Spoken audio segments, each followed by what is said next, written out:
Gold is expensive, especially nowadays. So if you are spending your hard-earned money on the metal, you probably want to get the best option out there. And we're going to talk about two of the most popular types of gold that are available, and that is coins or bars.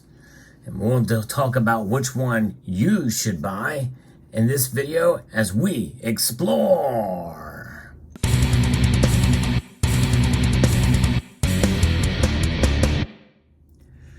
Gold comes in a variety of different sizes, shapes, and weights, and we're going to talk a little bit about those.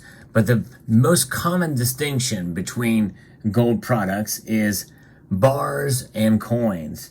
That is something that is most commonly requested here. We're going to talk about the good, the bad, and the pretty on all of these options, because gold is not ugly. Indeed, it is not. It is very beautiful, no matter what form it comes in. If you enjoy videos like this, where I talk about silver and gold stacking tips and the fundamentals as well as news, hope you will consider subscribing to the channel and pressing that thumbs up button. So first, let's talk about some of the benefits of coins. Coins come in all different sizes, and they can come in different shapes as well too. There are such a thing as coin bars, but nonetheless, we do see that likely these coins are almost 100% minted and denominated by sovereign mints around the world. Now, some of them don't actually have a denomination on them, but they have been marked as money, such as the Libertad, for example, and also the Krugerrand as well too, essentially as currency. They're essentially monetized without a denomination. But nonetheless, they are recognized and they are protected by the full faith and credit and laws of their respective nations, especially here in the United States, where there are stiff penalties for counterfeiting coins. So it gives people a little bit of an added trust that you would see compared to other gold products that are out there that are maybe privately issued.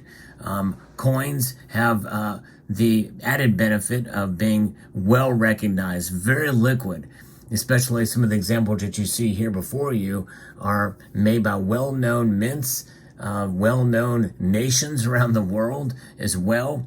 So therefore, it makes them pretty liquid beyond even their own borders.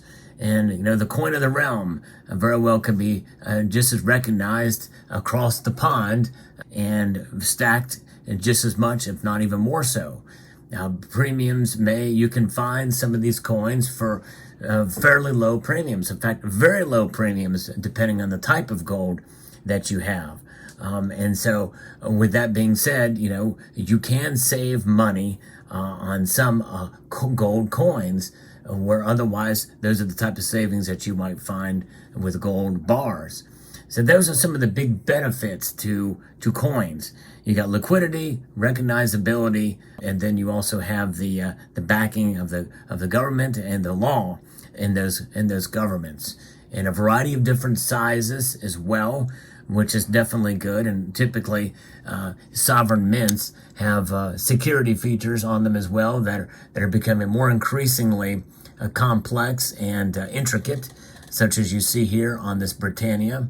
And those security features give the added benefit and anti-counterfeiting measures that you see out there with lenticular devices, shifting patterns, micro printing, and micro lettering and the like.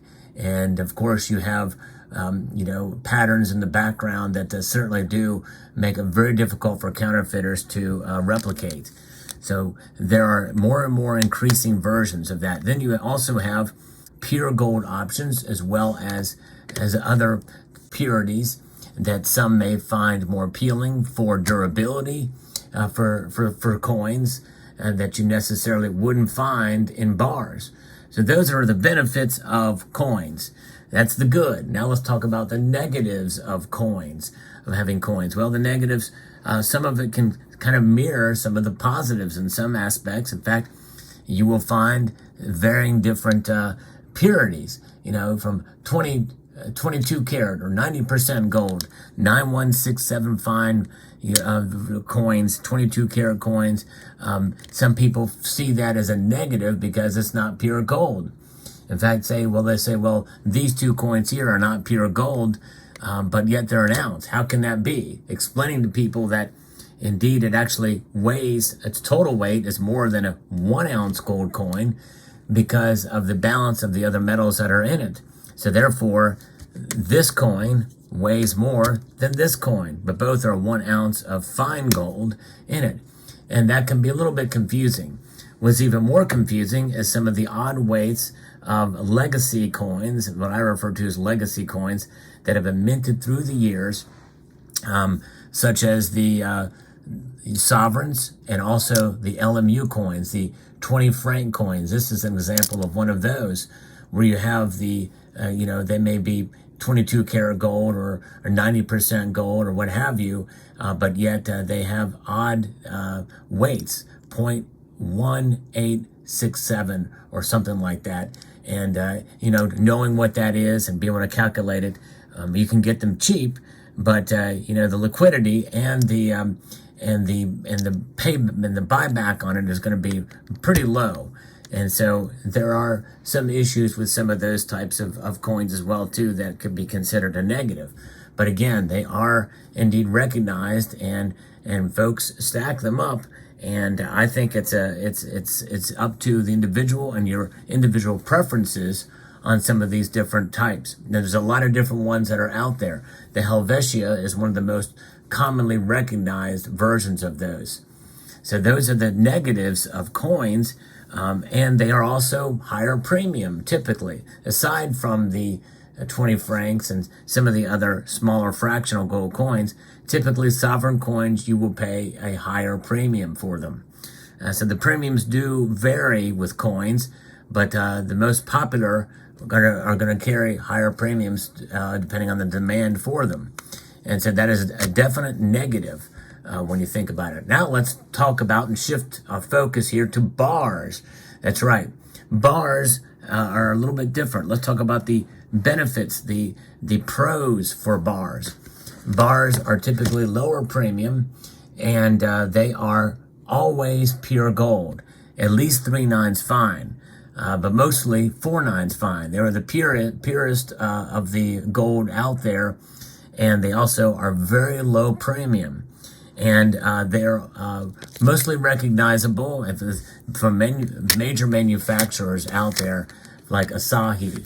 Then you also have Rand Refinery, Valcambi, and others.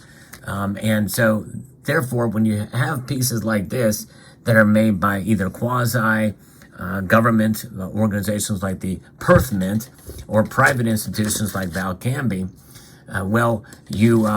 you can trust the name, but because there's no denomination or no backing by law in order to protect the sovereignty or the denomination, these are faked much more commonly. In fact, the Perth Mint bar is the most faked gold bar out there. So that's a negative for bars, is that there are typically a lot more fakes of these than there are coins. And there are fakes for coins out there as well too, but not as often as there are bars. So that's something to consider as well too.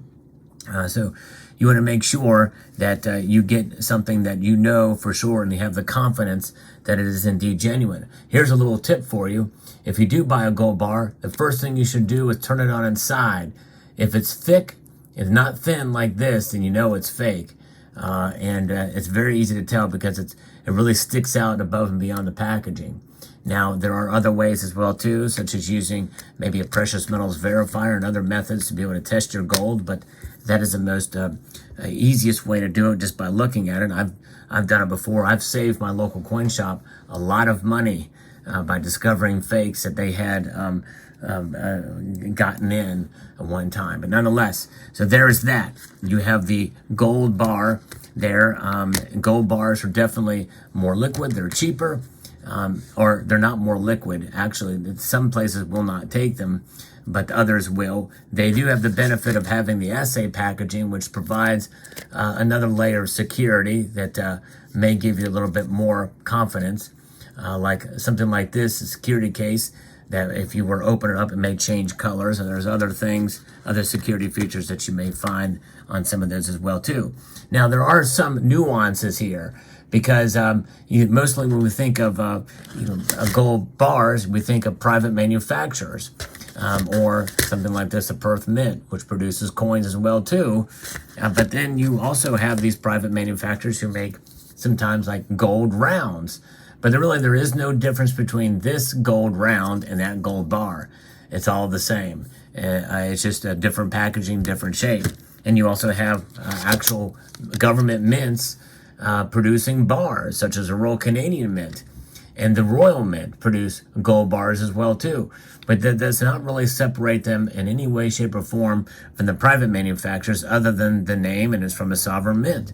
These can be, and they are, faked as well, just not as common as some of the other brands out there. In fact, some of these have very sophisticated security features, such as you see here with the year 18 there in the maple leaf, and these micro lines there as well too. So very sophisticated, and the Royal Canadian Mint has done with their products. But nonetheless, that is one of the drawbacks, again, is they are faked, and that is probably one of the biggest drawbacks with gold bars. They may be cheaper, but there is a little bit more of a risk involved with liquidity, and also with the fact that they are faked a lot more than not. So those are the pros and the cons of both coins and bars. So let me answer the question for you. If you had, most people, I think, stack both, like you see me doing here. I would say stack both, but it's just good to educate yourself on how you can tell whether a gold bar is fake or not. And I've talked about that, but you also need to know the same thing for silver, or for gold coins as well too, to be able to really recognize, to get familiar with the design, how sharp the coins are struck, that type of thing. Get to know the intricacies of where the numbers and where the serifs are on the letters, that type of thing. Check the weight, all the different things that you would do for one, you would do for the other, coins or bars. But if I had to make a choice, I would say it's a better option to have coins. They're just more liquid. You may pay a little bit more, but I think in the long run, it's going to save you a little bit of a headache. And that's only if you have to choose.